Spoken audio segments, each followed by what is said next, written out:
first. Vancha kalpitarubhascha kripa sindhubhai ev च पतितानां पावनेभ्यो वैष्णवेभ्यो नमो नमः. हे कृष्णा करुणा सिंधु दीनबंधु जगतपते गोपेश गोपिका कांता राधा कांता नमस्तुते. तप्त कांचना गौरांगी राधे वृंदावनेश्वरी वृषभानुसुते देवी प्रणमामि हरिप्रिये. जय श्री कृष्ण चैतन्य प्रभु नित्यानंद श्री अद्वैत गदाधर श्रीवासादि गौर भक्त वृंद. हरे कृष्ण कृष्ण कृष्ण हरे हरे हरे राम राम राम हरे हरे. हरे कृष्ण. सो आज हमारा जो श्लोका है वो है 7.4. हम 7.4 में करेंगे.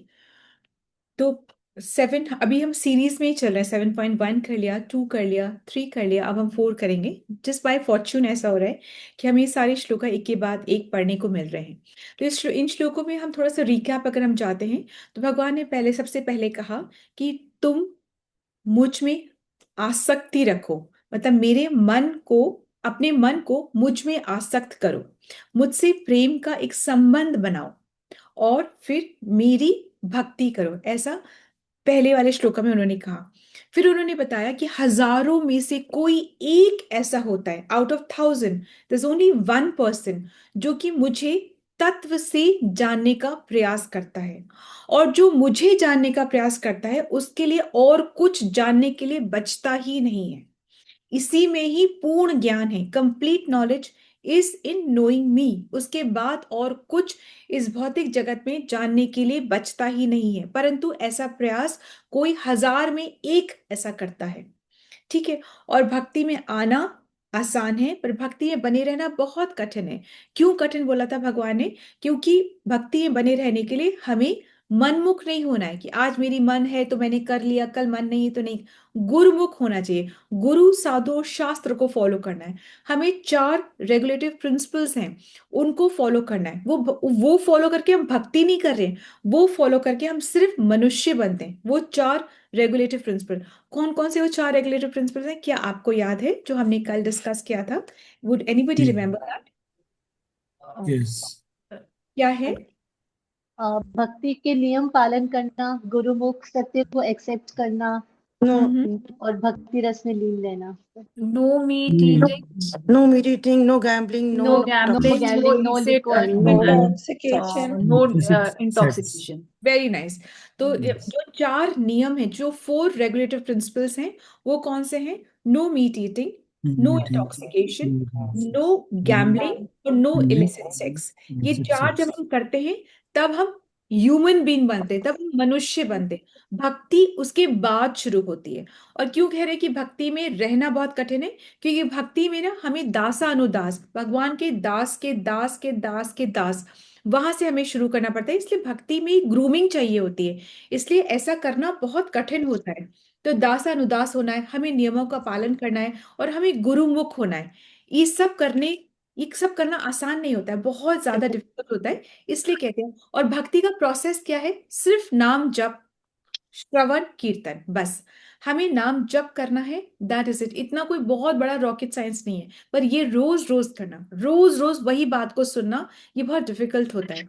बने रहना ये बहुत ज्यादा डिफिकल्ट होता है. तो अब भगवान कह रहे हैं कि मुझे जान लेने के बाद, तो मुझे जान लेना से भगवान क्या मीनिंग, उनका क्या मीनिंग था हमने भी पढ़ा था कि भगवान कह रहे तुम मुझे तो खैर पूरा जान ही नहीं सकते, क्योंकि मैं खुद को भी खुद से जान नहीं सकता.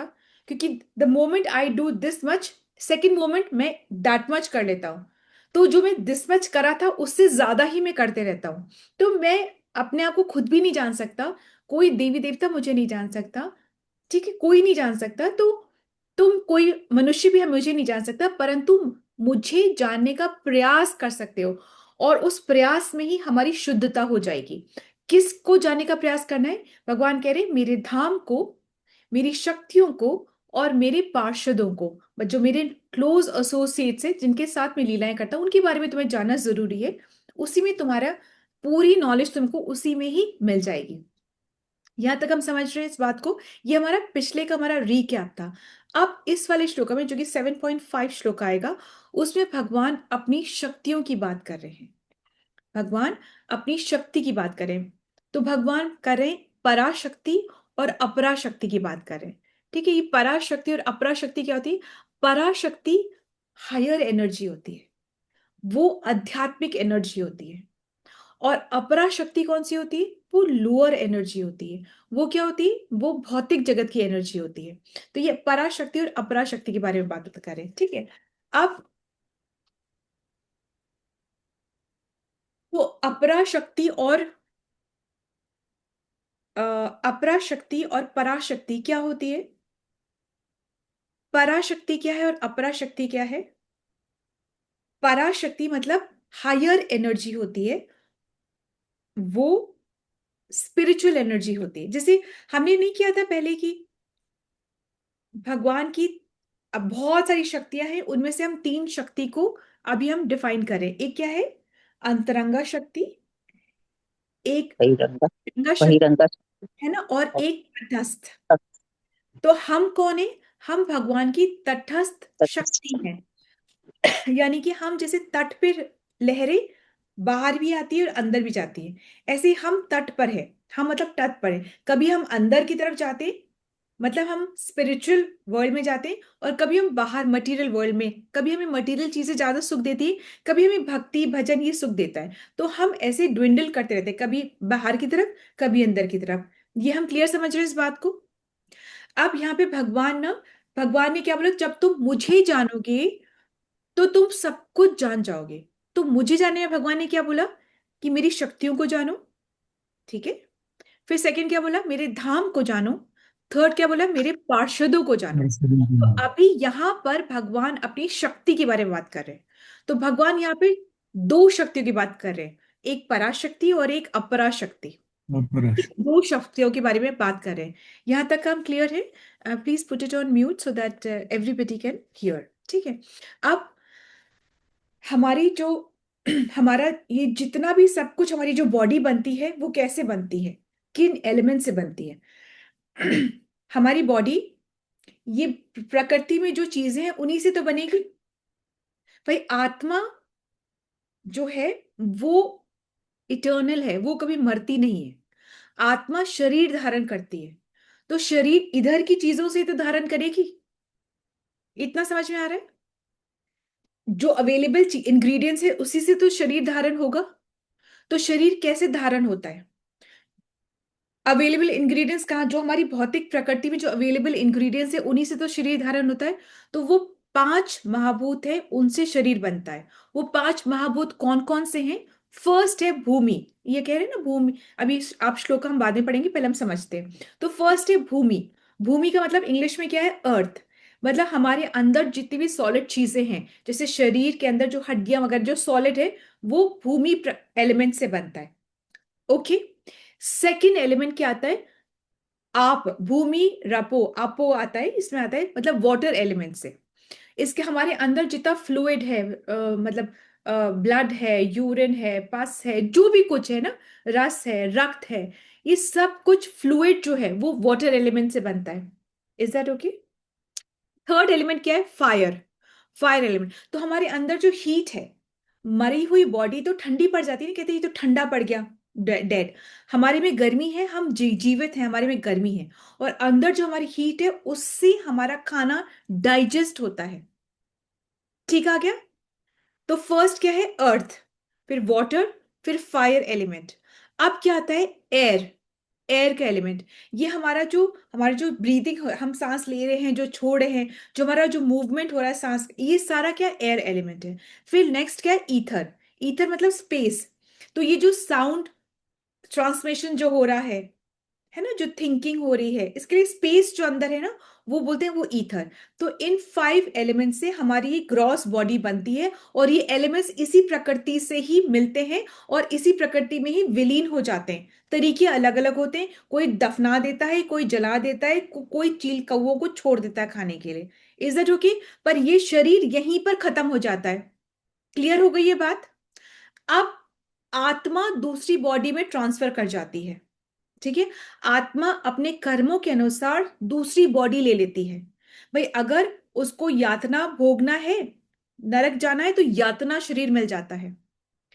इस तरीके से अगर अच्छे कर्म करें तो हायर प्लैनेट्स में जाएगा, तो उसको देवताओं वाला शरीर मिल जाता है, स्पिरिचुअल बॉडी मिल जाती है। इस तरीके से बहुत कुछ है, हम अभी उतने उस डीपर लेवल पे नहीं जा रहे हैं। कहने का तात्पर्य है आत्मा जो है वो शरीर धारण कर लेती है तुरंत। Is that okay?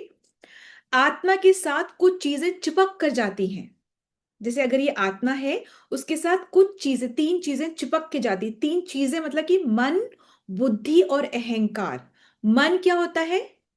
मन, okay just one moment Priyanka ji. मन क्या होता है? माइंड। मन क्या होता है? मन मतलब माइंड। बुद्धि क्या होती है? इंटेलिजेंस। और अहंकार क्या होता है? ईगो। ये इसके आत्मा के साथ चिपक करके अगली बॉडी में भी ट्रांसफर हो जाता है। तो इन एलिमेंट से हम बनते हैं। आत्मा तो हम हैं, उसके ऊपर क्या कवरिंग होती है? मन, बुद्धि और अहंकार की। फिर सेकंड कवरिंग किसकी होती है? इस बॉडी की होती है, जो कि 5 भूतों से बनी होती है, 5 एलिमेंट से बनी होती है। जब हम फिजिकल बॉडी को छोड़ते हैं, आत्मा जब फिजिकल बॉडी को छोड़ती है, तो ये फिजिकल बॉडी तो यहीं पर खत्म हो जाती है। आत्मा के साथ ये मन, बुद्धि और अहंकार चिपक के दूसरे शरीर में प्रवेश करता है। Yes, Priyanka Mataji, you have raised your hand. Would you want to say anything? Ask anything? Please unmute yourself. आप अभी म्यूट पर हैं। No, so sorry about this. I just wanted to ask you that you told कि हम लोग जब आत्मा शरीर को छोड़ती है तो ये 3 एलिमेंट्स है कि जो मन, बुद्धि और अहंकार, ईगो, ये तीनों जाता है। तो ये जो हमारा जो कर्म होता है ये फिर वैसे ही दूसरे शरीर में जाता है या कैसे क्या? बिल्कुल सही। तो हमने हमारे मन को जो हमने इंप्रेशंस दिए हैं, हमारी बुद्धि को जो हमने इंटेलिजेंस इंप्रेशंस दिए हैं, हमारे अहंकार को जो हमने इंप्रेशंस दिए हैं, हमें जो अच्छा लगता है वो ही हम करते हैं, वही हमारी आदत बनती है, वही हमारा संस्कार बनता है। और फिर ये सब लेके हम अगली बॉडी में प्रवेश करते हैं। फिर कुछ होता है ना कि हमें वो ही अच्छा लगता है। क्यों? क्योंकि हमने पहले वो ही किया है। So is it like a preconceived notion that your thoughts, your habits, or your intelligence, these are all preconceived because of the birth? क्या होता है कि ना ये इंप्रेशंस लेकर हम दूसरी बॉडी में प्रवेश करते हैं, but there is always a choice to recorrect it और रिकंस्ट्रक्ट इट। कुछ चीजें हमें पहले से पसंद है, हर एक का एक व्यक्तित्व होता है। हर एक की एक किसी को मीठा पसंद है, किसी को खट्टा पसंद है, किसी को तीखा पसंद है, किसी को बहुत फ्लैशी ड्रेसिंग सेंस पसंद है, किसी को। एक घर में 2 बच्चे, दोनों की अलग चॉइसेस कैसे होती हैं? क्योंकि वो पिछला संस्कार लेकर आ रहा है, इसलिए वही अच्छा। पेरेंटिंग, वही घर, पर 2 बच्चे, जुड़वा भी अलग अलग चॉइसेस के होते हैं। हम्म। बॉयज भी हो रहे, जुड़वा है, बॉयज है, फिर भी किसी को कार्स पसंद है, तो किसी को पेचकस हो, कुछ और इंजीनियरिंग की चीजें पसंद है, या किसी को कुकिंग पसंद है, कुछ भी हो सकता है ना? तो वो कैसे हो रहा है? एक माँ, एक ही गर्भ के अंदर से बच्चे आ रहे, अलग अलग चॉइसेस, क्योंकि वो अपने संस्कार लेकर आ रहे हैं। Okay, so there is the preconceived notions which we carry. इसको हम संस्कार बोलते हैं, हाँ। इसको हम हैबिट बोलते हैं, है ना? बिकॉज वो that is the correct word which we use, कि हम अपने संस्कारों के साथ आते हैं। But there is always a choice कि आप अपनी इंटेलिजेंस से उसको फिर करेक्ट कर सकते हैं। ठीक है, कर्मों को बदल सकते हैं, ऐसे नहीं है कि हम नहीं बदल सकते। कर्मों को बदल सकते हैं। भगवत गीता 5 टॉपिक से डील करती है, उसमें से हम कर्म को बदल सकते हैं। ओके, बट मतलब आपका ये बोलने का मतलब है कि वो जो चीज है वो वहां खत्म नहीं होती है, जो संस्कार है we carry it forward. Yes of course, yes of course. खत्म नहीं होता है, खत्म तो होता है, खत्म तो सिर्फ ये बॉडी हो रही है, और तो कुछ खत्म ही नहीं होता है ना। हाँ। जब तक ये खत्म नहीं होगा, जब तक ये रहेगी आसक्तियां, तब तक हम आते और जाते रहेंगे। बात यही आपने बहुत बड़ी पकड़ी है कि खत्म करना है, तब हम डायरेक्ट हम जा सकते हैं। जब तक हम खत्म नहीं करेंगे, तब तक हम अटैचमेंट्स को जीते रहेंगे और कार्य करते रहेंगे। तो हम बट फिर ये खत्म करने के लिए, या जो हम अपने मानते हैं कि ये जो मोक्ष है, moksha is the only way to finish all this cycle, to put an end to all these things, that is only can be done in Kalyug, जितना मैंने आपका सेशन सुना है, ओनली बाय नाम जप. हाँ, And when you understand that the purpose of your life is just to connect with God. हाँ, absolutely correct. Correct, एकदम correct. The purpose of this human life is to make the relationship, revive the relationship. जो हम भूल चुके हैं relationship, हम इस जगत के हैं ही नहीं, हम उस स्पिरिचुअल जगत के हैं। हम यहाँ पर आ ही गए हैं पर हम अपना रिश्ता भूल गए हैं।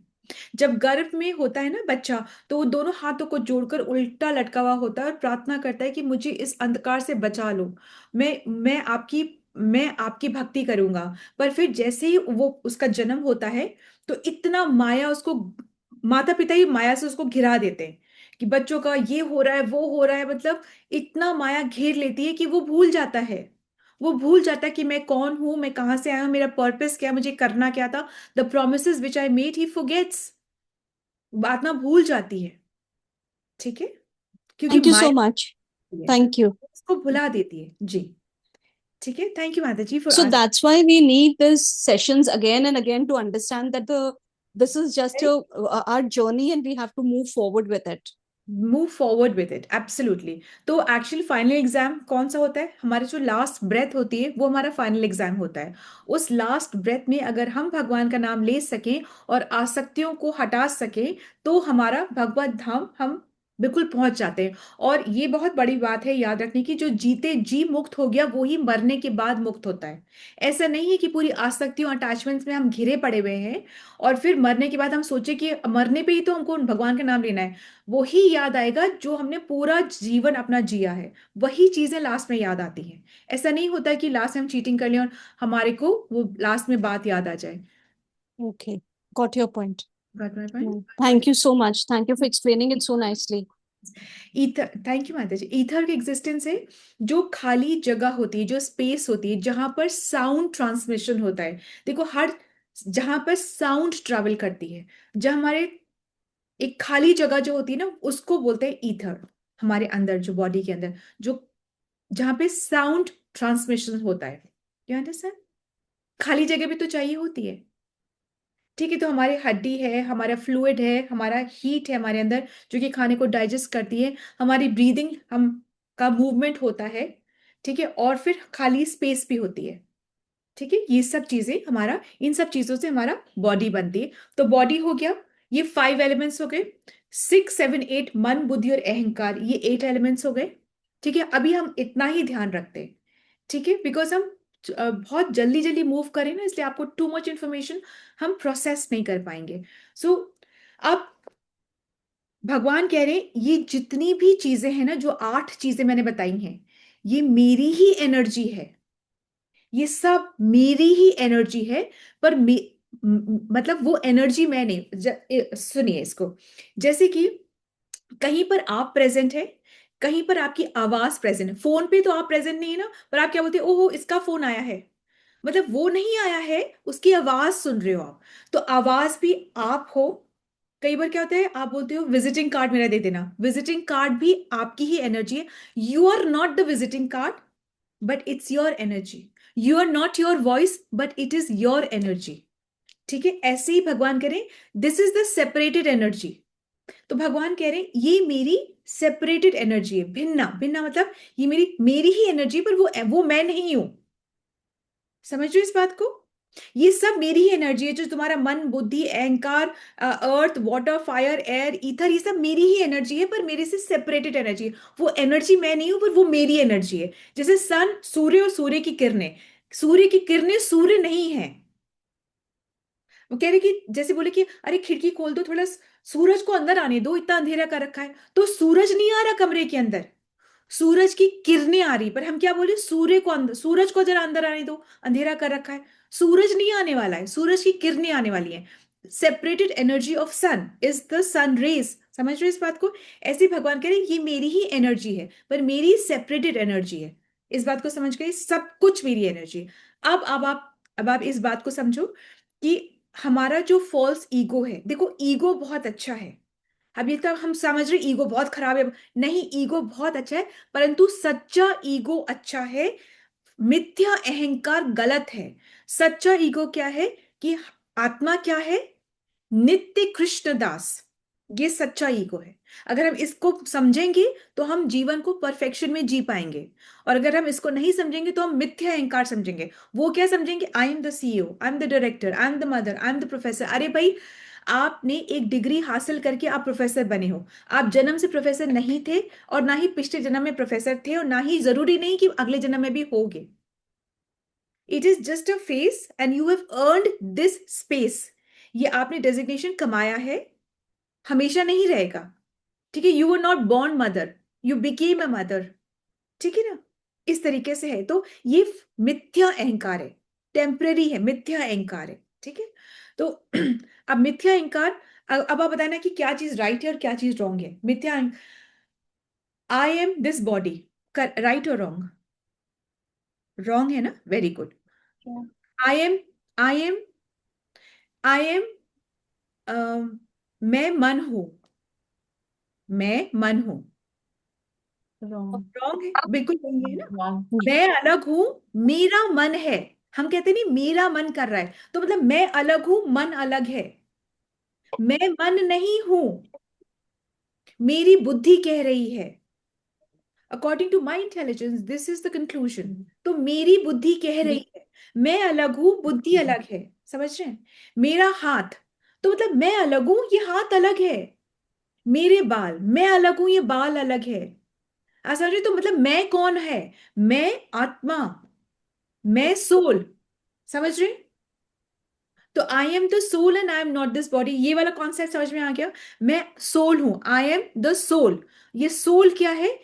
This soul, I am the soul, I am, सीधा देखो, I am the part and parcel of Krishna.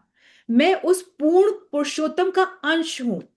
तो जो क्वालिटीज उसमें है वही क्वालिटीज मुझ में है। डिफरेंस इतना है, उसमें वो अगर सागर है तो मैं बूंद हूं, वो नारायण है तो मैं नर हूं।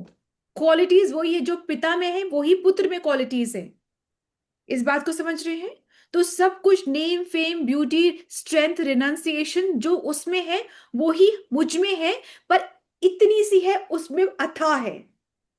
ठीक है? ये है। तो अब आप सोचो कि वो लाइट नहीं, वो लाइट नहीं है भाई। जैसे पिता की जो नए नक्श शरीर, सुप्रीम पर्सनालिटी है, वो व्यक्ति है। मैं उसी, इसीलिए हम व्यक्ति हैं। इस बात को क्लियर हो रहा है? तो I am the soul and I am part and parcel of Krishna. इस बात को आप समझ गए? अब एक और है। अब आपने इतना समझा, एक और डिफिकल्ट कॉन्सेप्ट को समझेंगे आप मेरे साथ। Are you with me? क्या हम वो डिफिकल्ट कॉन्सेप्ट कर ले? जी माता जी। ठीक है। अब इस डिफिकल्ट कॉन्सेप्ट को समझना। ठीक है? ये आपका बार बार रिपीट होगा। Be with me. ठीक है? फिर आपको बिल्कुल डिफिकल्ट नहीं लगेगा। I take 5 minutes for this. ठीक है? अब हमारी उत्पत्ति कैसे हुई? कोई बिग बैंग थ्योरी ये सब कुछ नहीं है, डार्विन्स थ्योरी ये सब कुछ नहीं है। अब आप सच जानो कि कैसे हुआ, शास्त्रों में क्या लिखा हुआ है। ठीक है? अब एक कैंडल और ये दूसरा कैंडल, ठीक है, ये कैंडल जल रही है, ये कैंडल जल, इस कैंडल से अगर मैं इस कैंडल को जलाऊंगी तो क्या इस कैंडल की लौ धीमी पड़ जाएगी? नहीं पड़ेगी। नहीं। ये दोनों सेम जल रही हैं। ठीक है? अब आप सुनो, ये एक कैंडल जो है ये कृष्णा है। ठीक है? इनसे जो दूसरी कैंडल बलती है वो बलराम, बलराम है। ये दोनों में सेम पोटेंशियल एनर्जी है। अब ये जो कृष्णा है ना, ये अपने गोलोक धाम में बैठे हैं, अपनी गोपियों के साथ में हैं, आराम से मस्ती से बांसुरी बजा रहे हैं।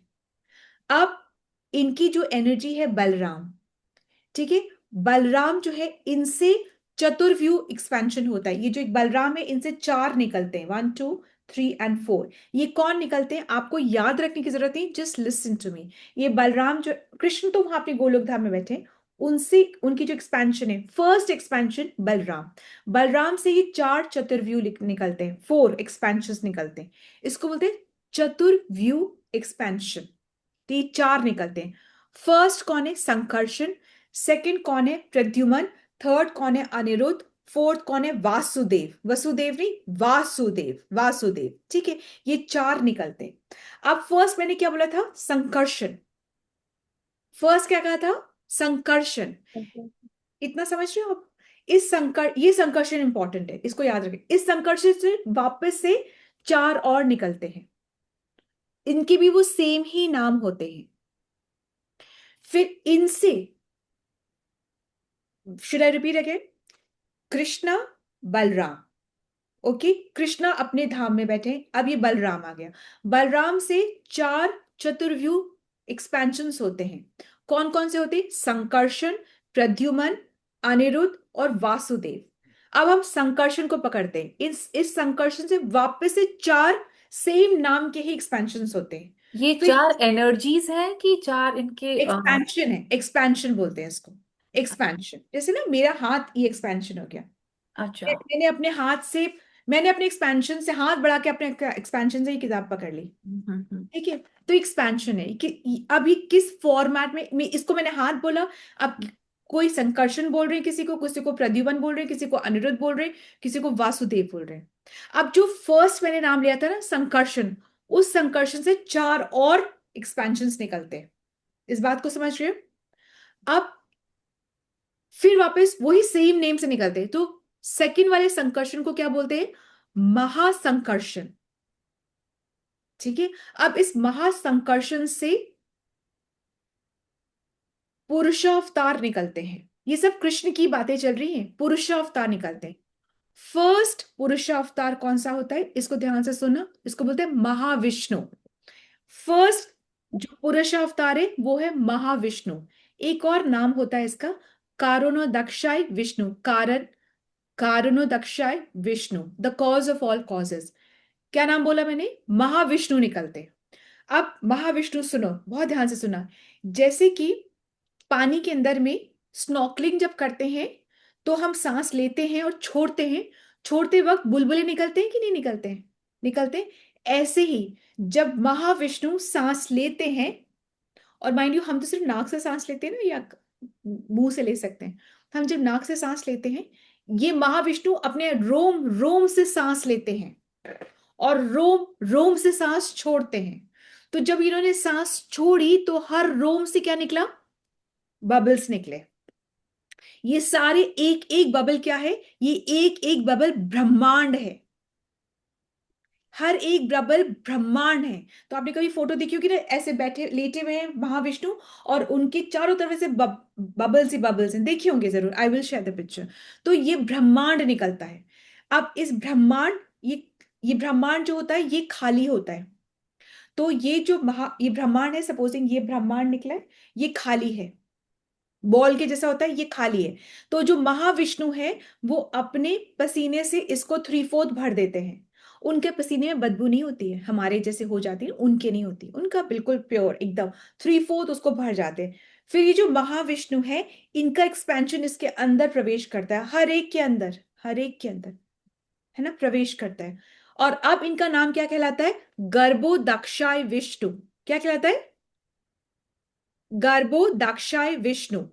ठीक है, अब ये गर्भोदक्षाय विष्णु ना यहां पर पानी के ऊपर ऐसे आराम से लेटे हुए हैं। इनके नाभि में से कमल का फूल निकल रहा है। कमल का फूल, एक कमल का फूल निकलता है, समझ आया? इनकी नाभि में से कमल का फूल निकलता है। कमल के फूल के ऊपर कौन बैठे? ब्रह्मा जी बैठे हैं। ठीक है, ब्रह्मा बैठे हुए हैं। अब क्या होता है? ब्रह्मा बैठे हुए हैं, उनको कुछ अता ना पता कि मैं कहां से आया हूं, कौन हूं, करना क्या हो, क्या करूं मैं।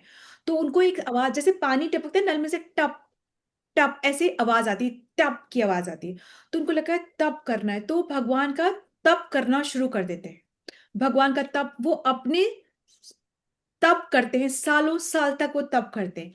जब वो तप करते हैं, उनकी तपस्या से प्रसन्न होकर कृष्ण वहां से बांसुरी बजा करके अपने हृदय से वेदों की जो नॉलेज होती है वो ब्रह्मा के हृदय में ट्रांसफर करते हैं। कैसे? ये उनका सिस्टम है, वो करते हैं, हमें उसमें पढ़ने की जरूरत नहीं, वो कैसे करते हैं। ठीक है, it is his way of doing it, he does it, we just have to know that he did it. तो वो वेद को ट्रांसफर करते ब्रह्मा के हृदय में, और उनसे कहा जाता है कि अब आप सृष्टि की रचना करो।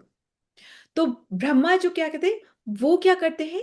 जीवों की रचना करते हैं, पर जीव अभी बुद्ध होते हैं, उसके अंदर आत्मा नहीं है।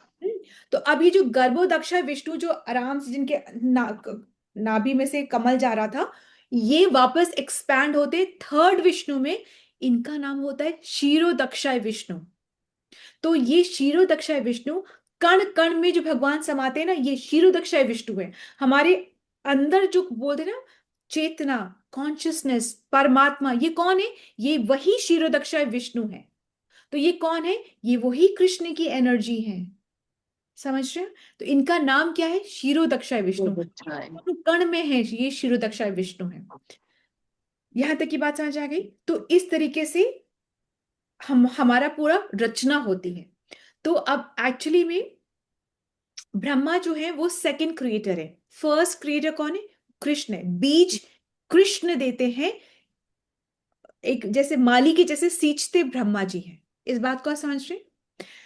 इस तरीके से हमारी उत्पत्ति होती है।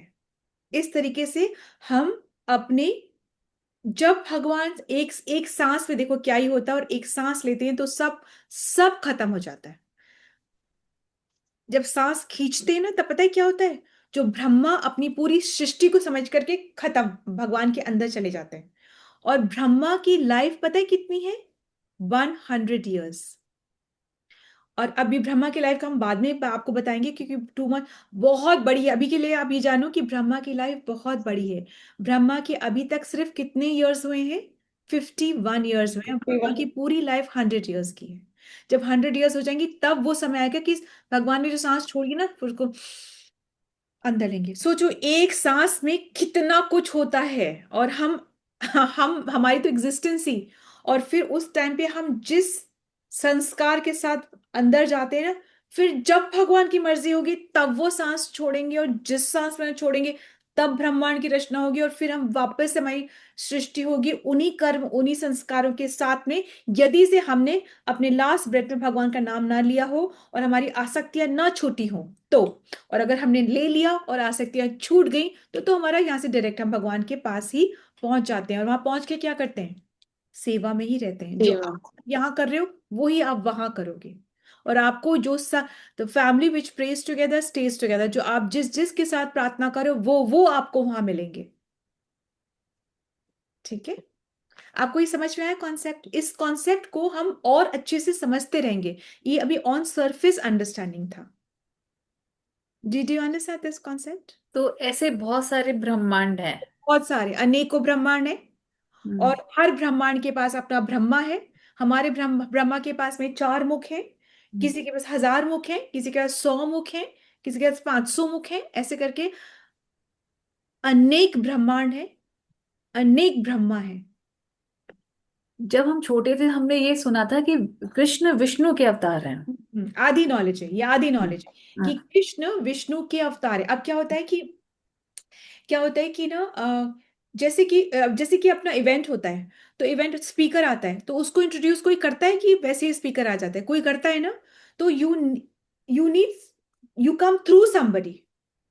स्पीकर आने के लिए एक एमओसी होता है, वो इंट्रोड्यूस करते हैं कि put your hands together and let's welcome so and so, and then वो द स्पीकर कम्स। तो कृष्ण विष्णु के थ्रू आते हैं। समझ में आया? वो कृष्ण ही है, उनका एक्सपेंशन विष्णु है, और विष्णु के थ्रू कृष्ण आते हैं। That is the complete knowledge. So is he the medium? Who is the medium? Vishnu, yes. Vishnu. Okay. Vishnu, yes of course, yes of course. Vishnu सारे अवतार लेते रहते हैं। अच्छा, okay. Yes of course. Vishnu के ही सब अवतार हैं ये। कृष्णा के अवतार होते हैं, थ्रू के अवतार होते हैं, पर विष्णु के थ्रू से वो अवतार लेते हैं। जैसे कि आपने जब देखा होगा कि मथुरा के जेल में पहले वो कृष्ण का भी विष्णु रूप, 4 भुजा रूप होता है। फिर उनको प्रार्थना करते हैं कि आप वसुदेव और देव की प्रार्थना करते हैं कि आप प्लीज वो बच्चे के रूप में आ जाओ, नहीं तो अगर कंस को पता चल जाएगा तो बहुत he will create a havoc. तो ना आप उस रूप में आ जाओ। तो वो विष्णु अवतार होते हैं, फिर वो कृष्ण अपने पूर्ण रूप में आते हैं। मतलब जो ऐसे कृष्ण उस समय आए थे वो ओरिजिनल कृष्ण अपने वो उससे अभी जो कृष्ण आए, जो हाँ 5000 साल पहले जो है, ये ओरिजिनल है। ये कृष्ण। ओरिजिनल है। और अब करोड़ों वर्ष के बाद में आएंगे ऐसे ओरिजिनल। इनकी अब एनर्जीज आती रहेंगी, आई हैं, ऐसे होता रहेगा। तो जो बाकी देवी देवता है वो उनका एक्सटेंशन है कि जिस अवतार में उनको जिसकी जरूरत थी हेल्प के लिए तो वो आए। देवता नहीं, देखो एक भगवान है और उनके अवतार हैं, और देवी देवता डेमी गॉड्स, देवी देवता मतलब डेमी गॉड्स, ये एडमिनिस्ट्रेटर्स हैं उनकी मिनिस्ट्री के, मिनिस्टर्स हैं ये, एडमिनिस्ट्रेटर्स हैं ये। देवी देवता जो है एडमिनिस्ट्रेटर्स हैं, इनका एक अलग लोक है जो कि इस भौतिक जगत में ही है। ये मत सोचो कि बहुत कहीं दूर है, ये सब इधर ही है। देवी देवताओं के जो लोक है इसी भौतिक जगत के अंदर ही है, ये स्वर्ग इधर ही भौतिक जगत में ही है, कोई बहुत ऊंचा नहीं है ये। अच्छे समझ रहे हो बात को? ये अभी हम आराम आराम से पढ़ेंगे, पर आपके पास कोई क्वेश्चन ना, वो आप अगर आपको ट्रबल करें कोई भी क्वेश्चन तो वो हम पूछ सकते हैं। ऐसे तो लग रहा है कि हम अभी बिल्कुल नर्सरी में है, कुछ मालूम नहीं है और हम लोग एबीसी से शुरू कर रहे हैं कि मतलब हमें अपने ही धर्म के बारे में कुछ पता ही नहीं है। कुछ नहीं पता है ना, और यही आप इसको कहीं भी रेक्टिफाई कर लो, सच यही है। पर क्या होता है, हमें बताया ही नहीं जाता ये सब कुछ, हमने पढ़ा ही नहीं, हमें सीख, कोई जानबूझ के हम गलत नहीं कर रहे, कोई जानबूझ के हम गलत राह पे या भ्रमित नहीं होना चाहते, पर हमें राइट नॉलेज ही नहीं पता है, ये बात हो जाती जैसे भगवान जी इतने पावरफुल हैं तो हमसे गलतियां क्यों होती हैं? मतलब हम है। पीसफुल क्यों नहीं रहते? कि जब उनकी मर्जी से तो पत्ता भी नहीं हिलता तो हम क्यों गलती करते हैं? ये जो सेम क्वेश्चन है ना, तो ये अर्जुन ने पूछा है कृष्ण से। उन्होंने पूछा है कि मैं पाप नहीं करना चाहता हूँ कृष्ण, तो मुझसे पाप क्यों होता है, क्यों मैं करता हूँ पाप, मुझे पता है ये गलत है, मुझे पता है ये पाप है, तो मेरे से पाप क्यों होता है? तो एक्चुअली तीन गुण, इस प्रकृति के तीन गुण हैं, मतलब जो सिस्टम है इस प्रकृति का, कि हम जो भी कार्य करेंगे या तो सतोगुण में करेंगे, या रजोगुण में करेंगे, या तमोगुण में करेंगे। तो जब हम रजोगुण में होते हैं तो ये रजोगुण, जहां पे हमें अपनी लिमिट्स ही नहीं पता होती है, तो ये रजोगुण की प्रवृत्ति जो होती है ये हमसे पाप कराती है। तो पहली बात तो पहचानना, पहचान करके फिर सतोगुण में अपने आप को शिफ्ट करना।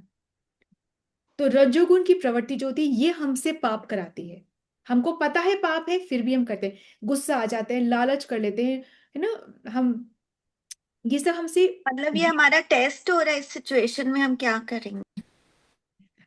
माया टेस्ट लेती है, टेस्ट, टेस्ट तो हम तब मानेंगे ना, आप मानोगे टेस्ट जब, जबकि आपको आपको एग्जैक्टली exactly पता होगा कि आप कौन से गुण में हो, वरना तो आपको करेक्ट ही लगेगा आप जो कर रहे हो। आपको आपको गुस्सा भी आएगा तो आपको ये थोड़ा लगेगा मैं रज्जु गुण में आके गुस्सा कर रही हूँ, ना, आपको लगेगा सही तो है, इतना स्टूपिड बात करेगा तो गुस्सा नहीं आएगा क्या? आप अपने आप को यही कन्विंस करोगे। पर जब आपको पता होगा कि भाई ये रजो गुण है, दिस इज नॉट करेक्ट, ये these are gate to hell, ये नरक के द्वार हैं, क्या? ग्रीड, एंगर और लस्ट, ये तीनों नरक के द्वार हैं। जहां आपने इसमें ज्यादा रहे, नरक के द्वार यूं खुल जाते हैं हमारे लिए। These are straight gateways to hell. कौन कौन से? लस्ट, ग्रीड, एंगर, ये तीन। और ये कहां से आते हैं? या तो ये बहुत ज्यादा रजोगुण में जब हम होते हैं या तमोगुण में होते हैं, तो अपने आप को पहचान के उससे शिफ्ट करना है अपने आप को, दैट इज इट।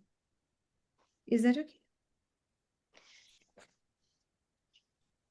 ठीक है, तो हम जो पढ़ते हैं उसको थोड़ा सा मंथन करें जरूर से, और या फिर उसको किसी से बात करें उससे, तो वो नॉलेज हमारे अंदर सेटल होती है। और जितनी हम प्योरिटी से जीवन को जीते हैं, जितना स्केड्यूल में, जितना अपना लाइफ को स्केड्यूल करते हैं, उतना क्या होता है, ज्ञान हमारे अंदर ठहरता है। नहीं तो लगता है ना यहाँ से सुना, यहाँ से गया, यहाँ से, वो कब होता है? जब हमारी लाइफ स्केड्यूल्ड नहीं होती है ना, हमारे जीवन में कोई नियम नहीं होता है, हम मनमुख होते हैं, मेरे को अच्छा लगा मैंने ये करा, आज मैंने वो करा। नहीं, क्या तुमको अच्छा लगा से मतलब नहीं है, तुम्हारा उद्धार नहीं होने वाला है तुमको अच्छा लगे लगे से। मन की बात नहीं सुननी है, गुरु साधु और शास्त्र को फॉलो करना है। Is that okay? अब जैसे जगह जगह भगवत गीता होती है, I am connected to you, कि हाँ मुझे समझ में आ रही है, क्योंकि आधे लोगों का अच्छा, सब। I'll tell you something. I know what you're asking. The thing is कि आज पहली बार हम भगवत गीता से अवगत नहीं हो रहे, हमने भगवत गीता बहुत बार पढ़ी होगी, हमने भगवत गीता बहुत बार सुनी होगी, परंतु क्यों ऐसा हो रहा है कि इस वाली भगवत गीता को पढ़ करके हमारे अंदर कुछ तो बदल रहा है? ऐसा हो रहा है ना? ऐसा नहीं कि फर्स्ट टाइम पढ़े हो, आपको कृष्ण बहुत पहले से पता है, आप भगवत गीता बहुत अच्छे से जानते हो, पर ऐसा क्या है कि अंदर से ट्रांसफॉर्मेशन हो रहा है? वो इसलिए हो रहा है बिकॉज ये जो भगवत गीता है, this Bhagavad Gita is as it is, जैसे कृष्ण ने कही यथारूप, एज इट इज, जैसे कृष्ण ने कही वैसे कही गई है, इसमें कोई अपना ओपिनियन नहीं डाला गया है। So I am handful request है कि do not waste your time and life in reading Bhagavad Gita, which says that Bhagavad Gita, in my opinion, this is an offense. अब कृष्ण जो बोल रहे हैं वो का वो ही, चाहे समझ आए चाहे नहीं आए, हमें वो ही पढ़ना है और वो ही बोलना है, even to this minutest detail, कि हम एग्जाम्पल भी वही कोट करते हैं या वही साइट करते हैं जो कि दिए गए हैं, हम अपने मन से एग्जाम्पल्स भी नहीं लगाते, ठीक है ना, बिकॉज वो ही ट्रांसफॉर्मेशन लाता है, अदरवाइज नहीं आती हमारे अंदर transformation. Is it okay?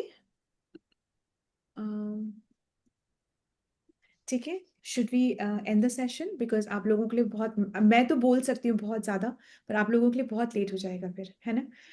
Your husbands must be coming home, you'll have other errands to take care of. ठीक है, so let's all thank you so much for your patience hearing, for your attention. वांछा कल्पतरुभ्यश्च कृपा सिंधुभ्यैव च पतितानां पावनेभ्यो वैष्णवेभ्यो वैष्णव ठाकुर की जय. आप सभी वैष्णवों की जय. Hare Krishna.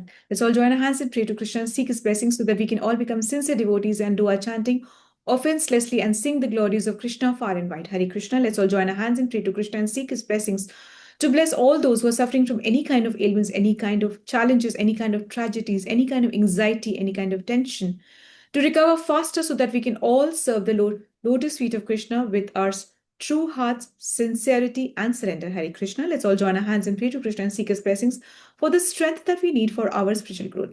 Hare Krishna, Krishna Krishna, Hare Hare, Hare Rama, Rama Rama, Hare Hare. Hare Krishna. Then Ram, thank you so much for your presence, your participation, your interest and your love for Krishna. Truly in their forever and ever. Hare Krishna. Krishna willingly, we will meet tomorrow. Hare Krishna. Dandat pranam. Hare Krishna. Thank you so much. Hare Krishna. Thank you. Yeah. Hare Krishna. Thank you so much. Hare Krishna. Thank you, Mataji. Hare Krishna. Krishna Dandat Mata pranam. ji, Dandat pranam. Hare Krishna. Hare Krishna. Thank you so much. I end the session.